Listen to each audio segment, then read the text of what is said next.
If you need extreme, if you need capable, if you need the most bear-proof, firework-resistant armored tank of a cooler on the planet, then look no further than the YETI Tundra 350 hard cooler. Weighing 89 pounds empty, this beast can hold 300 pounds of ice and keep it frozen for days. So whether you need it for a nice ice bath, to stash your next victim, or escape a nuclear blast, YETI has got you covered, all for a mere $2,000. Jokes aside, YETI is the brand to have if you're a hardcore fisher, hunter, outdoor enthusiast of some sort, and it's gone way beyond the wilderness scene and into online fame and fortune. So how exactly did a cooler become the next big thing to have? That's why we're here, so let's hop into it.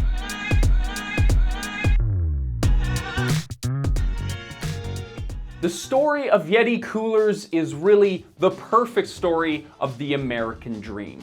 When brothers Ryan and Roy Cedars founded YETI back in 2006, they had no intentions of making their new company an internet sensation. These brothers were just true red, white, and blue patriots with fishing in their blood. The Cedars came up. Why does that accent come out when I say their name? The Cedars' intention was very simple. They just wanted a good cooler for their fishing trips. These two grew up in Houston, Texas, and were raised with a love for the outdoors and the principle that if you just worked hard enough, all of your wildest dreams could come true. Clearly, this was in a different era when a single detached home wasn't, like millions of dollars. Now, we said that these two were into fishing, and we weren't just hooking your gills. Roy and Ryan's dad started his own fishing rod sealant enterprise, which is still in business today, and the boys followed suit with Ryan's custom fishing rod business and Roy's custom aluminum fishing boats. So yeah, you could say these guys knew a thing or two about fishing. And another thing they knew is that the coolers on the market just weren't cutting it for serious fishers. So, in true American fashion, they mounted their bald eagle and pioneered a whole new world of premium coolers, and thus, YETI was born.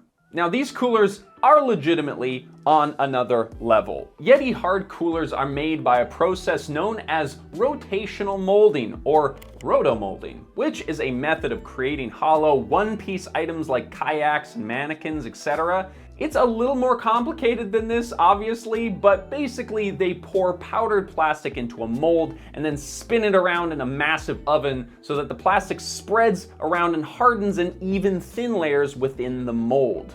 Or as YETI put it, it's kind of like a huge spinning easy bake oven that cranks out coolers instead of cakes.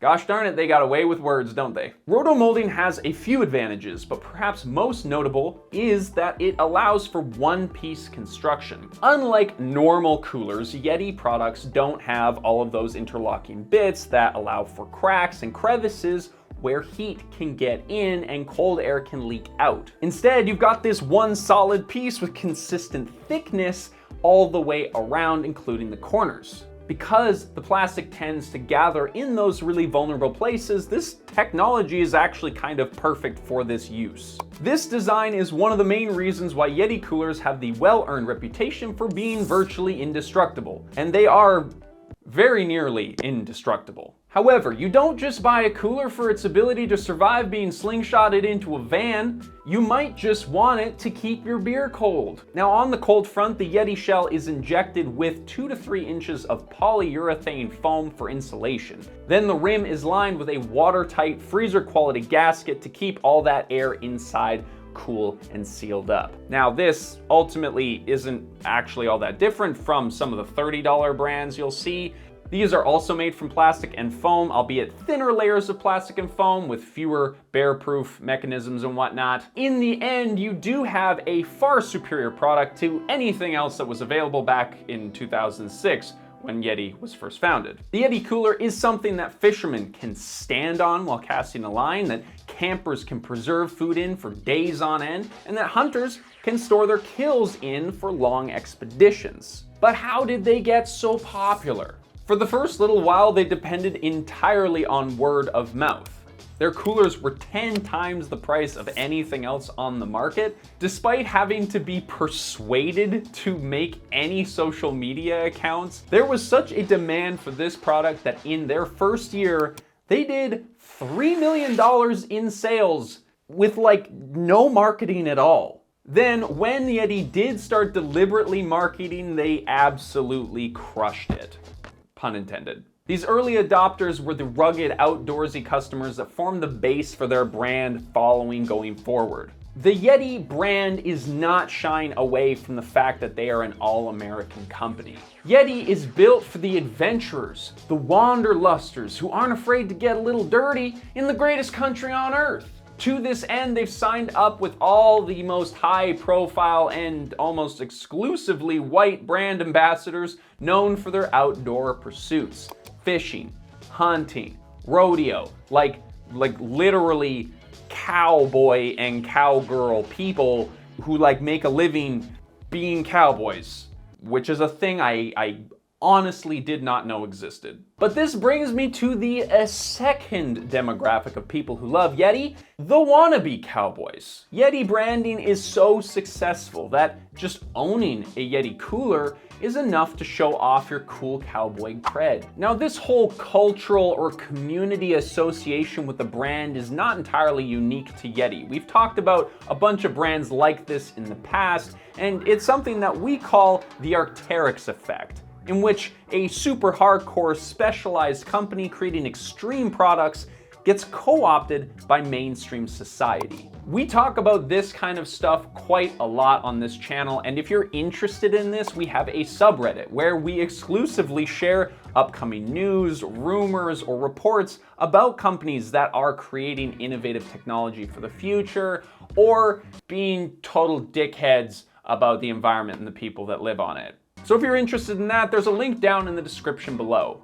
As YETI's popularity grew amongst hunters and then wannabe hunters, lots of people started to realize that an armored tank of a cooler was a really great way to store beer at parties. And so we started seeing a growing consumer base amongst those who have no interest in storing an animal carcass in their truck or traipsing through bear-infested wilds, but have the money to spend hundreds of dollars on a specialized cooler for their college party. Which is a massive douche power move, I have to say. All your typical college buddies are living off ramen in their rundown college dorms, and you walk in with a $200 bucket for your beer, which is, by the way, the cheapest hard cooler listed on the YETI website. Now, of course, it's not super hard to see why these pricey coolers became a bit of a status symbol, a way of flaunting your wealth and your outdoorsy cred to show that you're a part of a cool tribe. You're basically the no-nonsense, get-the-job-done kind of guy who understands quality but has the resources to pay for it. Daddy? Oh, I'm sorry. Daddy. Daddy. Oh my God.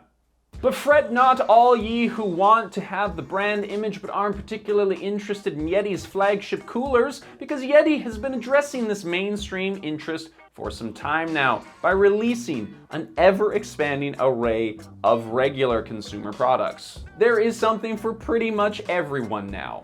Cooler backpacks, water bottles, lunch bags, chairs, blankets, hats, dog bowls, and much, much more, including their sticker collection. Now let's just recap for a second. We're living in a time where people are flexing on each other with coolers. But even more than that, they'll put stickers for that cooler brand on the other things that they own to remind people that they have it when they don't, have it handy in the back of their truck. Weird though it may be, in some ways this YETI obsession is a bit encouraging. It feels like for decades now, we've been on this trend of products getting shittier and shittier all the time. Planned obsolescence is a very real thing. Companies deliberately design products to quickly become useless or obsolete in order to secure more sales when those purchases fall apart. It is a literal disaster for our environment and the people who make this cheap crap, so maybe this is a step in the right direction. I inherited my grandma's vacuum from the 60s, and that thing runs perfectly today, and it's still quieter than the newest Dyson you can buy off the shelf. YETI stands in contrast to disposable culture. They built things that last, and they are now worth $3 billion because of it. This massive success proves that durability can be profitable, which ultimately helps everyone. By shopping for function and disregarding price, YETI owners perhaps inadvertently end up doing a lot of great things for their pocket change and for the world at large. Apart from keeping trash coolers out of the landfill, a quality cooler makes it easier for people to pack their own food for long trips and not have to worry about it spoiling. And it can reduce this food waste and packaging waste in the process. Not to mention all those annoying trips to the gas station because you gotta get ice because all of it melted into the bottom of the cooler and now all your food is just soaking wet, and like, what are you gonna do? Like, put it all out on the dirty table that you found at the park and let it dry? And then are you really gonna eat it after that, honestly? Anyway, that's a personal gripe. So YETI was definitely the first to the party, and they have paved the way for high quality coolers. Their legendary status and iconic American branding has solidified them in a lot of people's minds as kind of like the premium cooler company. But the reality is, there's a lot of other options out there that might even be better. There is, of course, a number of brands made in countries around the world that can do pretty much all of the same stuff as YETI for about half the price. Now, the ethical labor standards of that is questionable, and we are not making a video about those brands, so we can't back that up. But there's also options for brands made in the USA also.